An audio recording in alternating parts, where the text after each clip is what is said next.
Alan Quinlan's How's the Head on OTB. Hi all, Alan Quinlan here.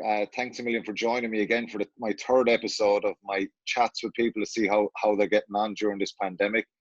I'm absolutely delighted to be joined by the lead singer of the Coronas, Danny O'Reilly. Quinny, how are you, man? I'm very good. I'm not, I have to admit, I'm not an obsessive music mogul or enthusiast. I love all kinds of music, but I certainly like the Coronas as well. So I'm really interested in I'm really just interested in having a chat with you, really intrigued really by how people are getting on during what's been an unprecedented time for everybody. And I think so many people enjoy your music and would be interested in seeing what our conversation would be like. I already spoke to John Kerwin and Pat Short, and just to get their views on how they're getting on. So what's life been like for you? You were on tour before all this happened. Yeah, well, I suppose I'm lucky in a way. I came down to Dingle just after St. Paddy's Day, and I thought I was going to come down here for a long weekend, and I've been here for the last 12 weeks now in lockdown here. But like, as I was just saying to you before we went on air, there could be worse places. This is my current view here. So wow. It's pretty impressive, and there's loads of space, and Dingle is lovely. Like, this is our family home down here that, you know, we've been coming to for years. So it's sort of our second home, and it's amazing. I've got the piano here, can do a bit of work, but yeah, I mean, it's a strange time, you know. As you say, we were meant to be on tour now. I think we were meant to have a big show this weekend in Cork. Would have been one of our big shows of the year. In the meantime, the last couple of months, we would have toured America, the UK, and then we were looking at going to Australia next month, and so everything got postponed, obviously.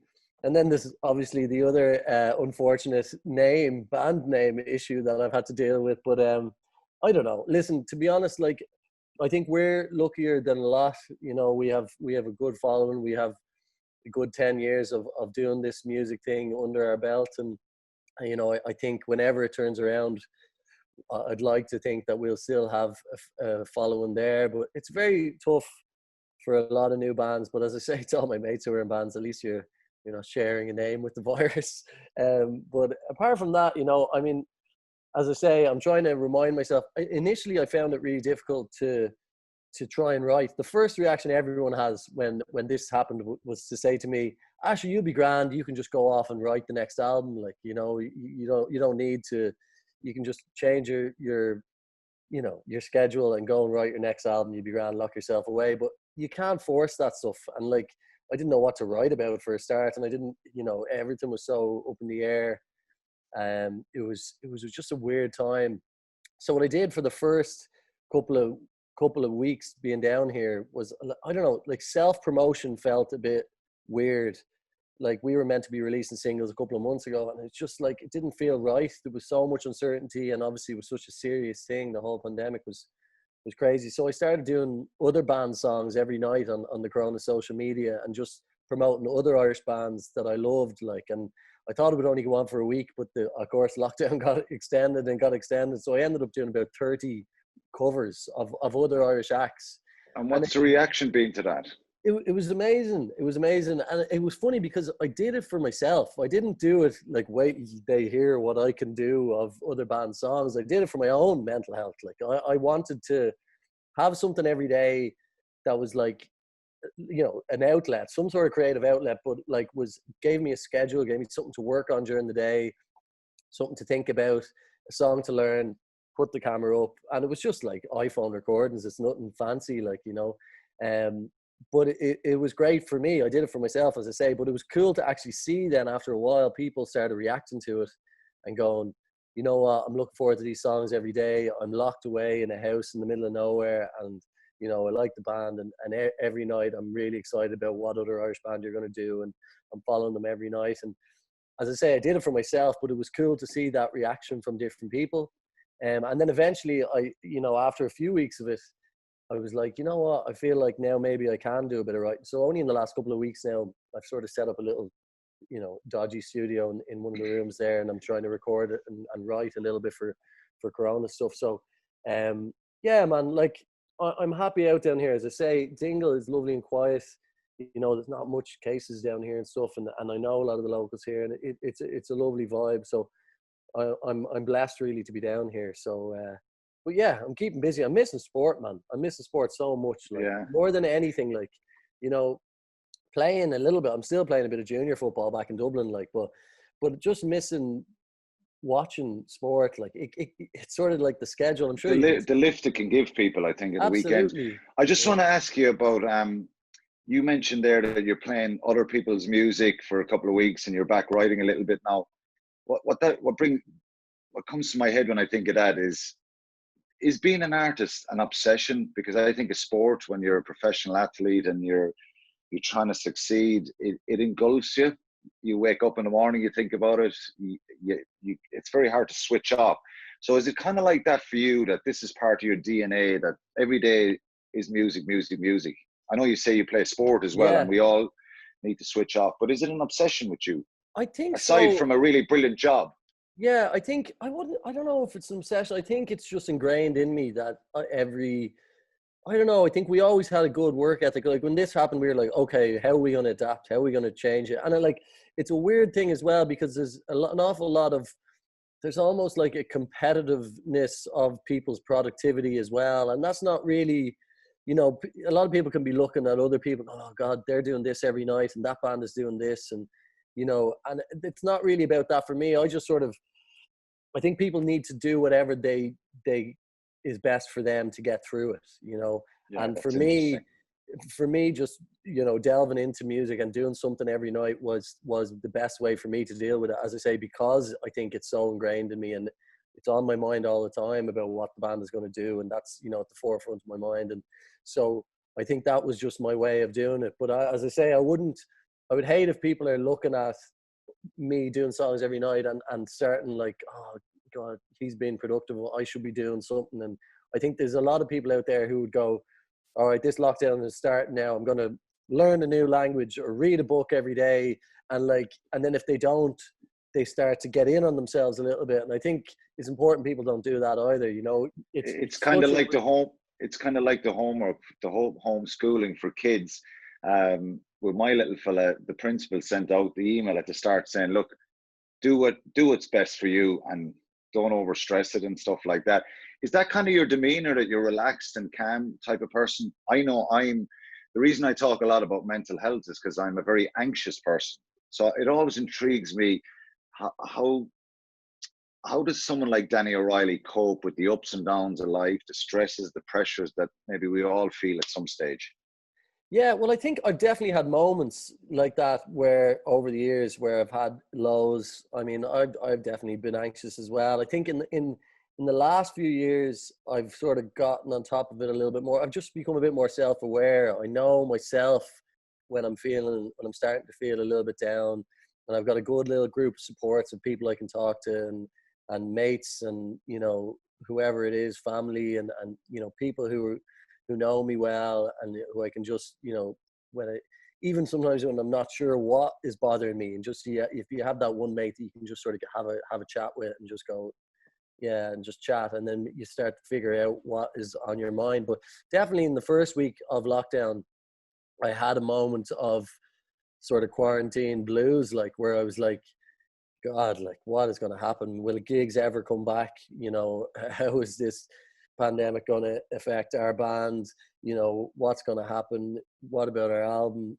Are we going to, you know, I don't know, all sorts of thoughts. You know yourself, that's the Yeah, thing yeah. about anxiety, is it can sort of consume you, and it's just all sorts of weird thoughts that you maybe don't even believe on a day-to-day basis, but for this one moment, it sort of gets in on you, you know. And so, as I say, I think I've definitely had ups and downs, but I think I've just gotten a bit more sort of self-aware, and I'm sort of just acknowledging, okay, well, I feel a bit crap today, and that's okay as well. And try not to even hide it, or like bury it down or anything, you know, just ringing someone and just go, geez, I feel really weird today. I just feel worried about this and that. And, you know, whoever it is that you can talk to, you know. So I think that's the difference for me. As I said, when I got to, what happened with us was we moved to London and signed a big record deal with Island Records in probably about, it was with the Long Way album, so it was probably about 2016, I think. And so we moved over to London and we signed a big deal, and then it didn't go well. Didn't happen. Ireland dropped us, and we moved back to Ireland.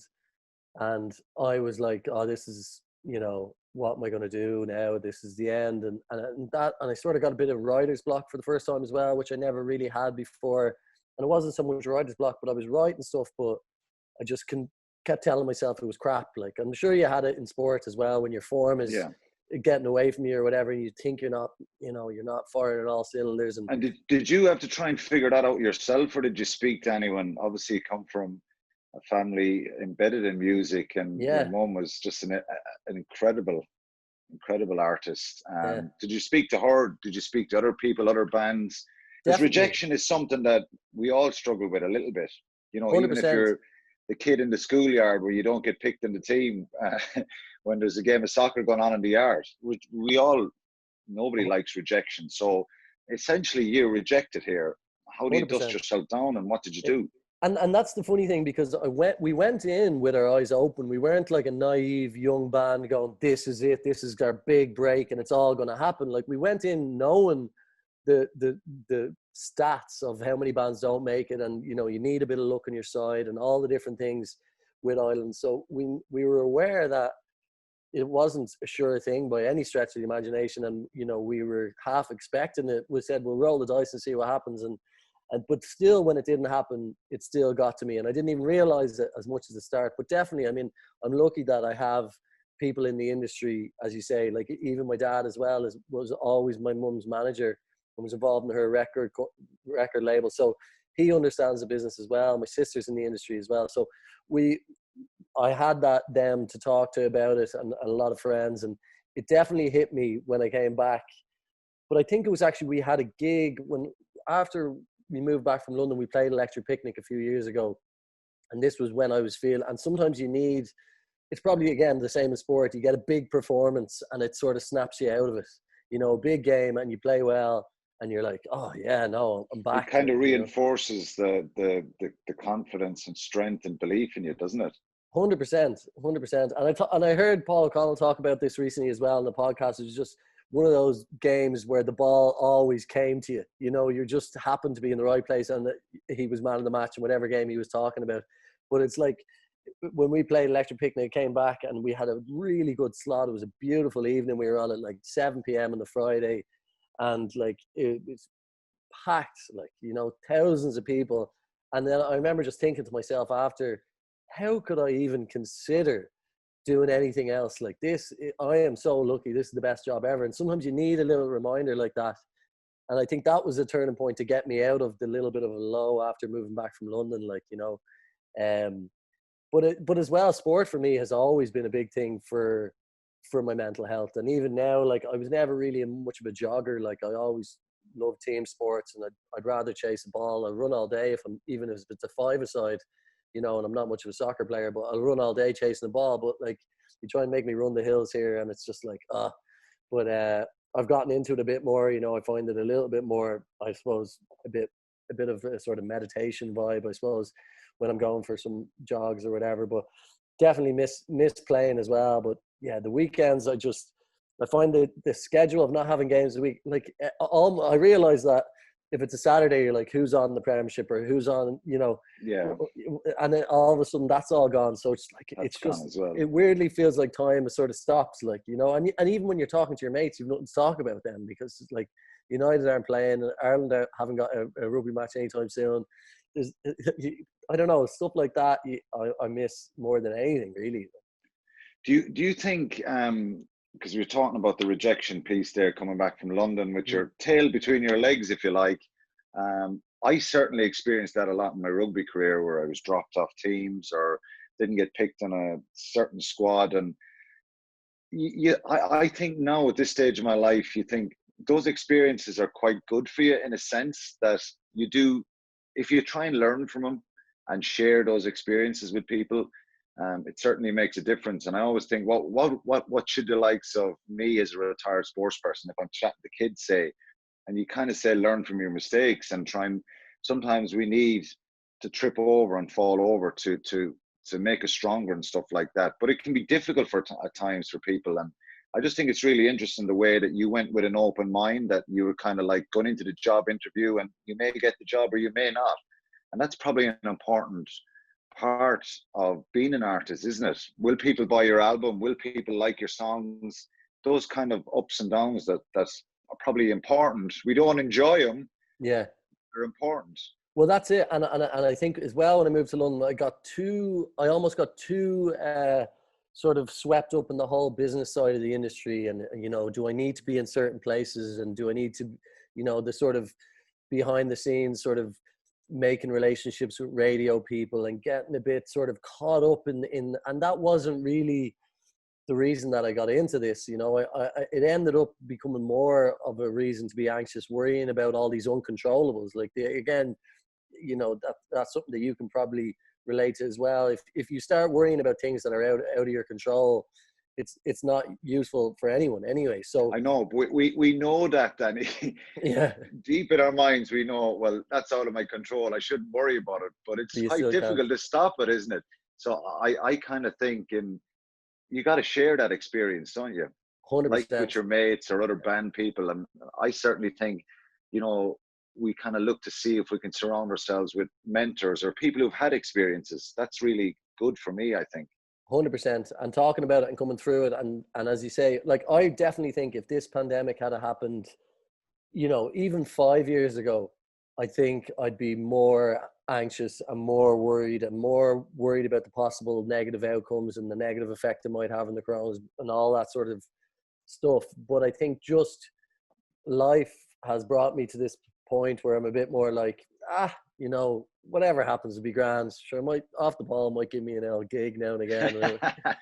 Well, I always think of the caveman scenario. You know, if you were back as a caveman thousands and millions of years ago, all you wanted was some food every day. You know, maybe we want too much in life now. Maybe we want too many materialistic things, too much kind of non-important stuff is there that we crave and we want. You know, we're greedy, I think, as a society. 100%. And I think that's actually one thing about this pandemic is because it's such a leveler, you know, and everyone is in the same boat. All of a sudden, a lot of things that might have been really important to you in like what you thought made you happy in your career, like some sort of success, like, you know, now all of a sudden it's like everything's back to zero and you're like, well, is that really important to me? Is that when you take it all away, like the way it's been taken away now, you can sort of weigh up what's really important to you. And you go, well, you know what? I just want to be able to be with my family, do this and be able to do something that, you know, creatively, whatever, or whatever just fulfills you. And it could be a much smaller thing and it might not be a big competitive thing. I need to be the biggest. I need to be this. And if I get that, I'll be happy. And that was the thing that I had for a long time is whereas if this just happens, then, you know, I'll be happy. And, you know, the goalposts keep changing. I remember when the band started, all we said was we wanted to play at Oxygen or whatever the festival was. If we could play at Oxygen, I'd be happy out. And then, of course, that happens and your goalposts change and you're like, you know, now it would be great to headline. But, like, if you're always, it's good to be working towards something and have ambition without a doubt. But if you're putting your happiness on that, if that just happened, then I'd be grand. Like, and then it happens and you're like, yeah, but, you know, I need that now, actually. And you need to be able to, I know it's a cliche now at this stage, but you do need to be able to, you know, be present and sort of enjoy the journey of getting there. It's good to have the ambitions, but you also need to be able to go, you know what, I'm happy enough day to day and I'm going for that, but, you know, it's getting there. We'll see what happens. It's all a bit of crack and sort of not being too hard on yourself, like, you know, and that's, as I say, that's something that I've seen happen to me, thankfully, in the last few years. You know, I've been more self-aware and stuff like that, you know. You've had incredible success. We mentioned the ups and downs along the way that everyone has, but, you know, 5 studio albums so far. There's another one coming out.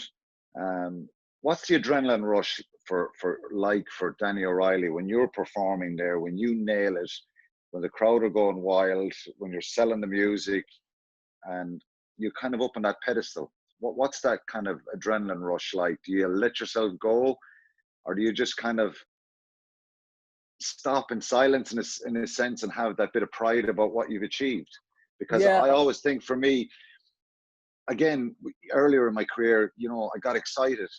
Incredible match, and the next week you lose, and it's a disaster. And I've given away 3 penalties and cost the team. So I wish what I know now I knew back then, because Yeah, it's just about having that leveler. But it is lovely, isn't it, to yeah, play in front of 80,000 people or whatever for me.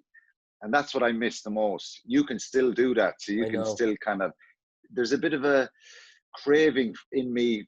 Where's my adrenaline rush gone, if in a sense, if you know what I mean? 100%. And I'd say that is very, very tough. As you say, when you get to the stage, you know, I mean, I'm 35 now, and I can feel my body, like the 5Ks are getting tougher, like, put it that way, like, you know. Yeah. But thankfully, yeah, like, we can still perform, because for me, you said at the start, the buzz of performing is everything to me, and that's why this pandemic is a bit worrying. Like, we're firing ahead and releasing albums. I'm writing new music. We're promoting it as best we can, you know, whatever way we're adapting to how we can promote the album. Um, but it's the live gigging that I miss. Like, that's the buzz. Like, you know, that's Yeah. that's what it's all about for me. Like, I'm not one of these people who are like, you know, every album that we write and create is a piece of art. And, you know, don't get me wrong, I'm proud of the albums, but I love playing live so much, and they you know, they go hand in hand, you know. So without a doubt, now that the live gigs has been taken from us, it's like an awareness that is the biggest thing for me, you know, playing live, having that adrenaline rush, having, and in answer to your question, yeah, it is just, it's my favorite thing. I absolutely love playing live, and I don't even tend to drink before a gig or anything like that, because it just clouds the buzz for me. Like, I want to remember it, and again, only in the last few years, I've gotten a bit more comfortable on stage, where during the gigs, I'm reminding myself to go, okay, listen, this is great. Like, take this moment in. And I'm saying this to myself while I'm on stage, in between songs or whatever. I'm going, right, this is amazing. Like, remember this, you know, and I'm It trying is to, amazing, because I want to do what you're doing. We all think we're musicians. We sing in the shower. I sing when I run. I'm visualizing myself singing on stage, but unfortunately, I can't do it. If I could sing, I'd probably. I can't even sing in a group of people. I'm embarrassed. But that is incredible. You realize that people think that's amazing. I think that's amazing. To stand up there and just pump out music and play music is just I know, phenomenal. 100%. And I am blessed. But I would say, though, the grass is always green on the other side. Like, I talk, Yeah, because you know, I live with Kev Mack, yeah, and he's my housemate. He's minding the house in Dublin. But so, like, I say to him, I'd swap it. I'd swap it for an All Ireland with Dublin. Like. And he's like, no, you wouldn't, like, because he loves his music, like, you know. He's like, no, you wouldn't. yeah. I'm like, I would, but I probably, if I was playing for Dublin, I'd probably be, as you say, you know, I'd be like, oh, that would be great just to be a musician. And I suppose the other thing about the sport is, as you say, you might give away a few penalties the next game, and the crowd are booing you. Whereas Yeah, even if I go out and have a bad gig, they're on our side. Like, they've paid to yeah, come see yeah. us. They'll sing the songs for me if I forget the words, like, you know what I mean? So it is a bit of an easier gig for me, I think. The critics are not at the gig really. Essentially, Yeah, they're yeah, probably ones exactly. that listen afterwards or write Yeah, and stuff like that. yeah, exactly, Um, yeah. what about your relationship with the Irish rugby team and Joe Schmidt? I was listening to you telling the story about you know, playing for the Irish team, going meeting them, going to Japan, sending him a text message. Tell Oh, us about that, the drunken text. Oh, it was brilliant. did you I enjoy still, Japan? I loved it, and you know what? We were there for the Scotland game, so the buzz That was was incredible. amazing. That You first know, one, wasn't it? oh, amazing, and an amazing performance, and just like, you It know, I was went there. downhill after that, I know, unfortunately. just as I left, thank God. But yeah, no, I was only there for 6 days, but it was amazing. We had been to Tokyo once before as a band way back. We our first album got released over there, and we did a small little tour over there. So, but I hadn't been there in years, and it was just amazing, amazing vibe. Like, I love going away to see Ireland. I was the same. I was at the soccer Euros a few years ago in Paris as well, and like, that was amazing crack as well. Like, and just those trips are just unbelievable. Like, you know, but Joe is so lovely. Like, yeah, and even still, he still sent me a text recently. you know, asking, or I think it was after the Late Late I was on or something. He sent me, he's just a thoughtful man, like, you know, and he was great. But now Faz is my mate now as well. So we went in after the Wales game, and he couldn't get him off the stage. He was singing every Oasis song, like, "Oh, play this one, Danny." It was great. We were having such crack. Like, but anyway, the text from Joe was. So he invited me down on the Friday for the captain's run. The captain's run was actually on the Friday, and the game was on the Sunday. Whatever way it worked with the ground being free, and it was great. Me and my mate went down, and so he was so good, and I know a couple of the lads from over the years, and it was cool. It was just so good to be there. But anyway, after the game, great performance, and I was like, "Will I text Joe?" And I was like, "No, I won't text him. I won't text him." Like. And you know, you're having this sort of thing. Oh, no, his phone is hopping. I won't text him saying thanks for Friday or whatever. I'll leave and I'll text him during the week or whatever. And then it gets to 3 a.m. and I woke up the next morning and I just had this fear of, oh my God, I texted him last night. Like, and I looked at the message, and I for some reason I thought it was a brilliant idea to send him just a really smart phrase, Osquelga. He'll get a kick out of this. Like, so I sent him two smart Latin Hibra, which is a good start. It's half the battle, right? That was all I said. And so I was just like, oh God. And fair play to him, he replied the next day as well. And he obviously just threw it straight into yeah, well, he threw it into Google Translate, I'd say. He was like, what the hell is this? Because he was like, yeah, thanks, Danny. The first half was pretty good, all right. But yeah, we're happy with the win. Like, I thought I was talking about the actual match, the first half of the match, like, you know. But it was so funny, like, you know. But he's an absolute hero, and the lads are great. You know, they made me feel welcome. As I say, we had a session after the Wales game in the Six Nations, and yeah, they just wanted to have a bit of music. They're the same as yourself. They didn't want to go out into town in Dublin and have a mad session. They just wanted to be with their partners and have one or two beers and have a bit of music. So I just brought down a good few talented friends of mine that I could hide behind, and we had a bit of a session, a bit of a trad session, and everyone was singing and all. And it was really, really nice. They're very down to earth bunch of lads, and you know, I'd say it's a weird time for them as well, knowing when it's going to come back. I see there's change in some of the rugby laws today about time in the scrums and this sort of stuff, and it's going to be interesting to see when. It's pretty crazy, isn't it? Yeah, it's just like to have such a big effect on the game, and then you're like with the crowds and behind closed doors, and you know, I'd say it's a really tough time to be you know, a sports person, because you're just like, what the hell is going on? Like, you know, and they got a lot of criticism after the World Cup, Danny. What did you make of that? You're on the outside, and I'm embedded in rugby, and some of it frustrated me. I haven't been afraid to kind of criticize bad performances before, but I just think as a nation, we're very, very quick to kind of stick the boot in, aren't we? Maybe some people don't like rugby, and I get that. There's this impression out there and perception that all rugby players are from private paid schools and that they're, you know, elitists and all that kind of stuff. Well, I'm sitting here at Limerick Junction in Tipperary and on the farm, and I certainly didn't go to a rugby playing school, so it does frustrate me a little bit. And I genuinely have nothing against anyone who's gone to a rugby playing school. I genuinely believe that, of course, guys who went to rugby playing schools probably have a better they certainly have a jump on people coming from club rugby, because, you know, there's really good rugby programs in schools. But I just found after the World Cup that there was a fair movement. It was a minority, I think, who were kind of happy that the Irish rugby team failed. And I know a lot of the boys, and I don't think they're elitist. I think, of course, you'll always get one or two here and there who maybe think they're better than themselves in all sports. But I just thought the criticism was sad, particularly on Joe, because of what he'd achieved with Leinster and Ireland. And 100%. You know, there's no doubt that Joe is ruthless and he's a tough taskmaster. But he's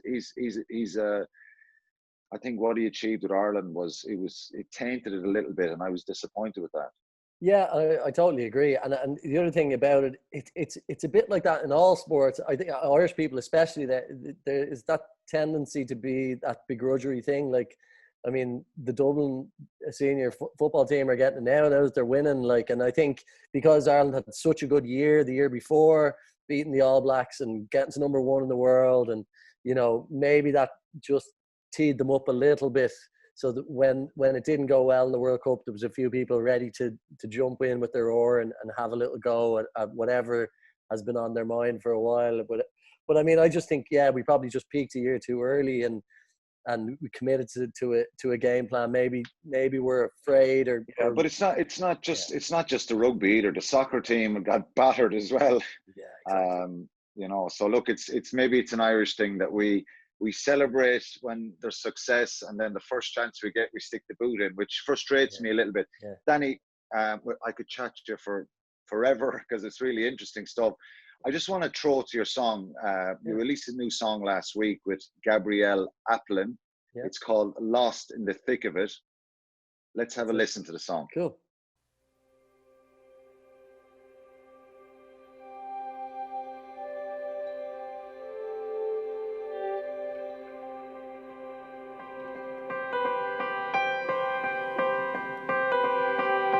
I didn't need it. I said no. The way you walked away really messed me up. I tried to salvage, left it alone. Won't make it better, I could never do it all. I'm good for a little bit, but I get lost in the thick of it. I hate to say that I'm wrong, feels better playing along.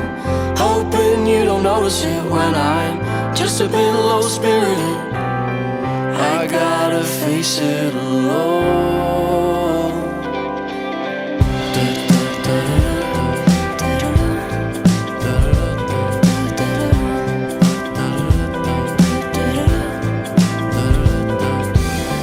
There must be nothing you've left to prove. Turn it into something that you never wanna lose. I want a lawyer, giving me a good lawyer too. I say I'm guilty if it brings me back to you.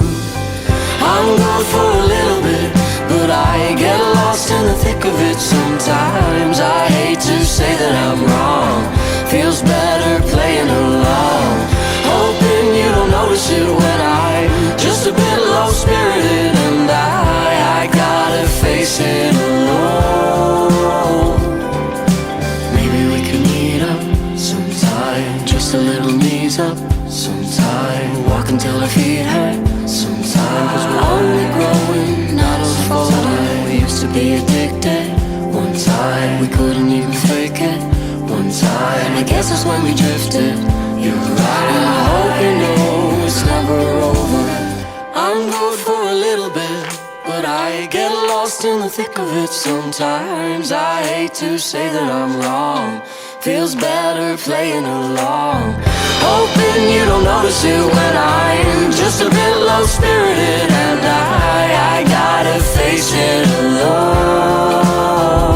Yeah, I'm good for a little bit, just a bit low-spirited. I hate to say that I'm wrong, feels better playing along. Hoping you don't notice it, just a bit low-spirited. I gotta face it alone.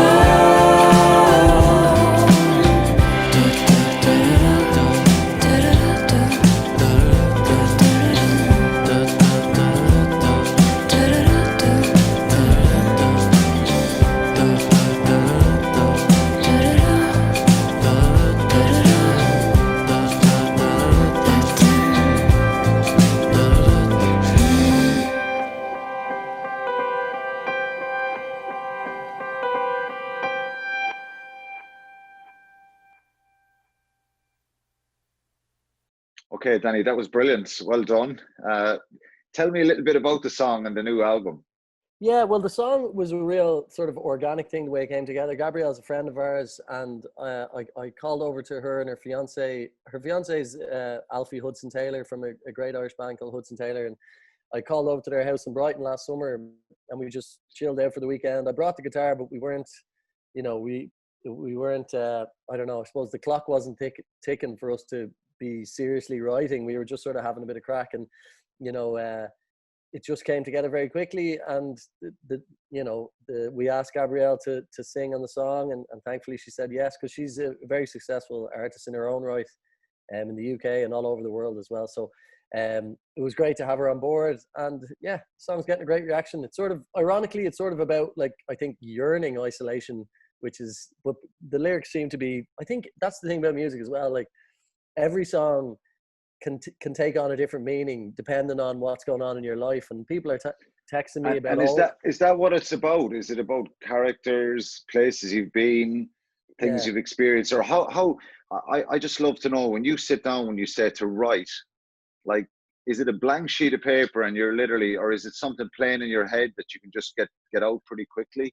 How do you create a song? It's different. Like, it's funny. Okay, say for example, at the moment I've been working on a few songs here, and you know, initially I sat down and I was like, oh, I don't really want to write about being in isolation and you know the weirdness that's going on, but it's hard to write about anything else. I've always been a very honest songwriter. Like the lyrics that connect most with most people are the ones where I'm being really genuinely honest and putting most of myself on there. They're the ones that connect mostly with people. So yeah, I mean, it can be different. A lot of the times I'll start with a few chords, work around a little bit, and then maybe some melodies will come, and sometimes the lyrics sort of write themselves, or sometimes I'll have some lyrics written down. And you know, it's different. Every song is different. They come together in different ways, and sometimes they come together really quickly, like Think of It in Brighton with Alfie and Gabrielle, where it was just really natural and organic, and we wrote it in a few hours really.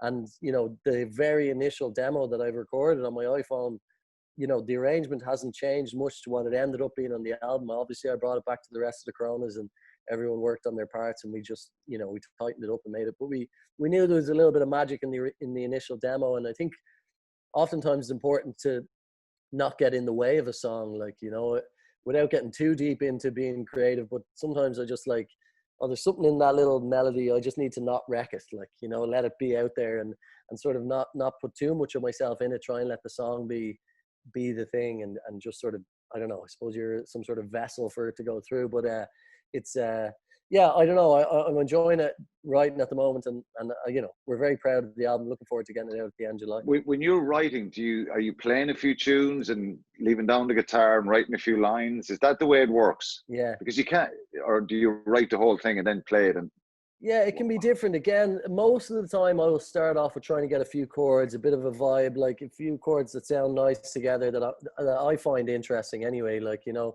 and you know, and then once my ear is sort of, you know, peaked about that, I'm like, okay, yeah. And then I'm like, maybe this sort of little melody, and I might sing over that. Oftentimes it's like listening to stuff again and again and again. Yeah. So even sometimes when I go on jogs, I might have a few little bits or just a few chords together, and that's it. And maybe just a little bit of, you know, rough production of drums or something that I might have put down, but I won't write any melodies or lyrics yet. But I'll run with it, I'll jog with it for ages and listen to it again and again and again until like a melody almost forces itself out of it. yeah. And as opposed to sitting down on day one and going, I need to finish this song right now. But then again, sometimes, you know, especially in the early days when I was writing, I'd write a song in an afternoon. And it was funny, I'm almost like jealous of my former self. I used to just like not overthink it, just be like, I'll write a song this morning. And even if the next day I didn't feel like the way I felt yesterday, I'd be like, that doesn't matter. That's the way I felt yesterday. It's fine. So sometimes that's the worst thing about experience. You overanalyze and you think 100%. you have to break everything down, rather than maybe when you're younger, you just kind of, it flows. Exactly. You just play. That's off why I stuff. think, and I think sport is a bit like that now. I looking back at some of our old rugby games during the pandemic when they're being shown on TV, I'm going, Jesus, they were brilliant games to watch. Sometimes now it's like robotic because we overanalyze everything, and maybe that comes with experience. So there's good and bad with experience, isn't there? 100%. And I, as I say, I'd sort of look back with envy on my former self of being able to do that, like, and sort of just, as you say, writing a song in a day or playing off the cuff or whatever it is. And definitely there's a danger when you get, I found when I got into my early 30s that it's like overthinking things. Can I say that? Is that cool to say that? You know, is that going to people relate to that? You know, I've What said will people think of it? How will they judge Yeah. you?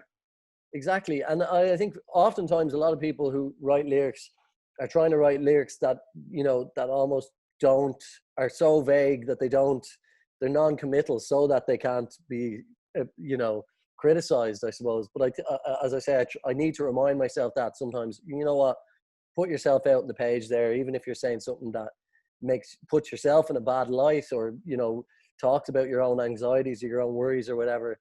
They're the ones that people actually relate more to, like, you know. Talk to me a little bit about the album, briefly, and Yeah. we'll get on to the future plans in a minute. Of course, yeah. Well, like, yeah, it's coming out the 31st July.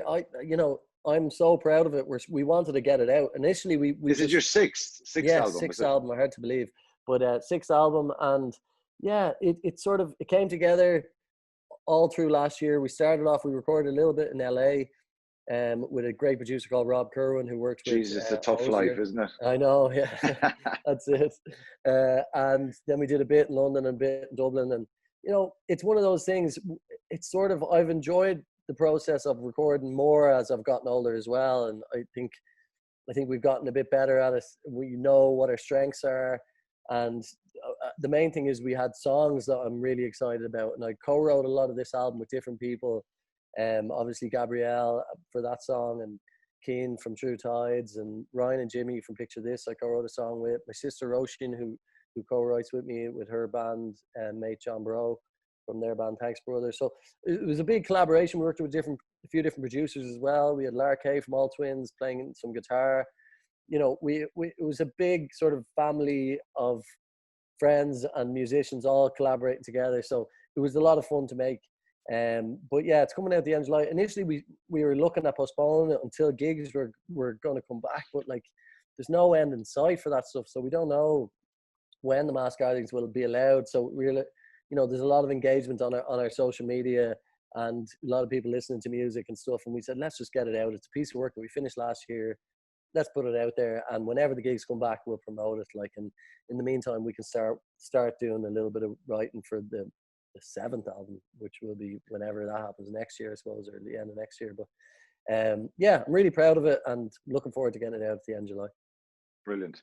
Do you think with the social distancing and the crowds and all that, we've seen it in sport as well, it's going to be difficult for concerts? Do you think anything will change? I heard you mention the possibility of drive-in concerts and stuff like that. Is that something you'd get stuck into if there was 1,000 people in a field somewhere and you're playing? Yeah, listen, we've been on our sort of, which has become like our almost daily Zoom meetings now in the band. It's as you know, it's an evolving thing. We're sort of taking it week by week and seeing what happens. Definitely when the album comes out at the end of July, we're going to want a way to promote it. So that's more the way we were investigating the drive-in gigs, was using it as almost of a launch as the album, and maybe inviting people down, like, and press people and stuff, and having it as an angle for promo, as opposed to putting a big, you know, ticketing load of cars in to see us on a drive-in. We'll bring you to Semple Stadium, the home of hurling. Like I was at the old Fela concerts many moons ago. They were incredible. So maybe we'll bring it to Thurles. Well, do you know what? Last summer we played at Musgrave Park. Independent Park is our biggest ever show. Like, and to play in that stadium, that was our first ever stadium show. Like, and it was amazing. Like, you know, and that was one of our biggest ever gigs. You know, 12,000 people squashed in there in Musgrave. It was amazing. Or Independent Park as it's now known. But yeah, it was amazing. So definitely, I think poor Gavin is getting it. I think there's been a mixed reaction to Gavin James is really announcing those gigs. I think it's a brilliant idea what he's doing, and fair play to him. And you know, that's the thing. People have to.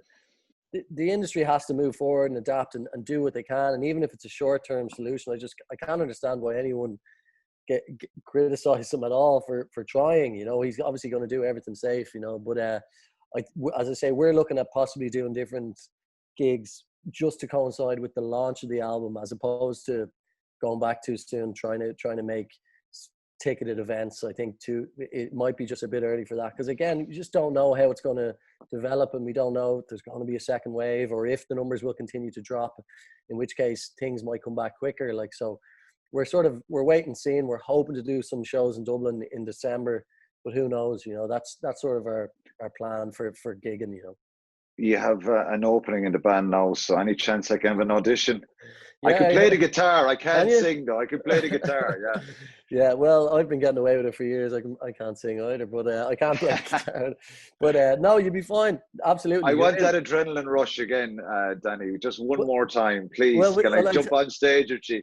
we had a session. Never mind I remember we had a session in Dubai a few years ago, and David Wallace sang "Wheatus," Brilliant. "A Little Respect," and it blew the roof off the place. I was like, I'm not following that, So yeah, I mean, and a few rugby players have surprised me as well in the past. So you could be selling yourself short there. Maybe you're no bother.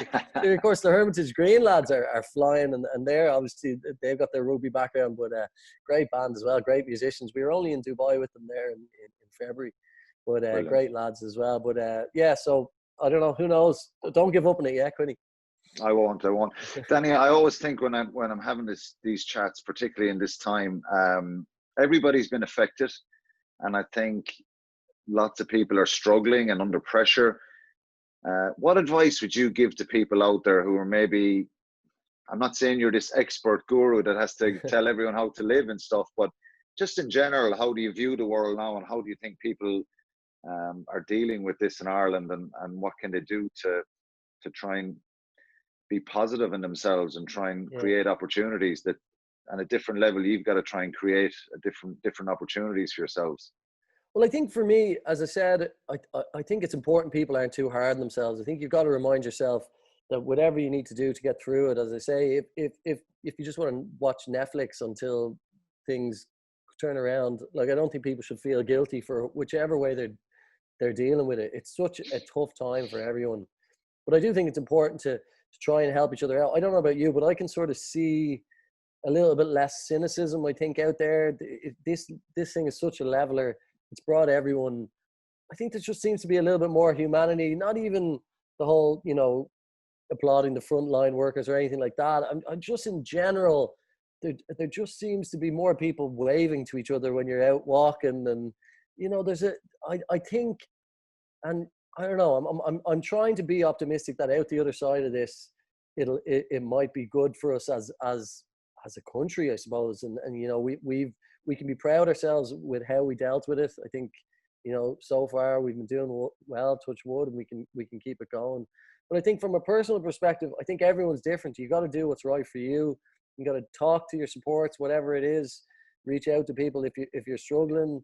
Use music, use sport, old sports, podcasts, whatever it is to get you through it. And I think it's important just people try and be self-aware and just remember that there is people out there who are in the same boat as you, and everyone is struggling. And as I say, it's such a leveler. So whatever you can do to reach out to your supports is the most important thing. I always say, if you can create a little bit of light at the end of the tunnel, no matter what your situation is. Some people are much better off than others.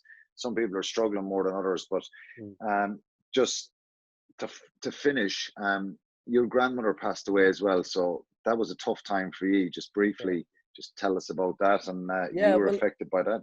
It was just before the lockdown happened, so we had been playing. We were over in Dubai at the start of March, and we came back, and I think it was the day before St. Paddy's Day she passed. The funeral was definitely on the 19th of March, and it was really weird because it was just before lockdown, but all the measurements or all the sort of restrictions had started to come in, and we there was only like 30 people at the funeral. We all had to sit separately, and it was strange. It was strange not being able to give my dad a hug and my uncles a hug, and it was strange for them. Like it's the little things that made it strange. Like they were, after the funeral, everyone just went home. There was no going to a hotel and having a bit of lunch and maybe even a couple of pints, or like you would after a funeral. And it was little things like that I think made it difficult for my father, I suppose.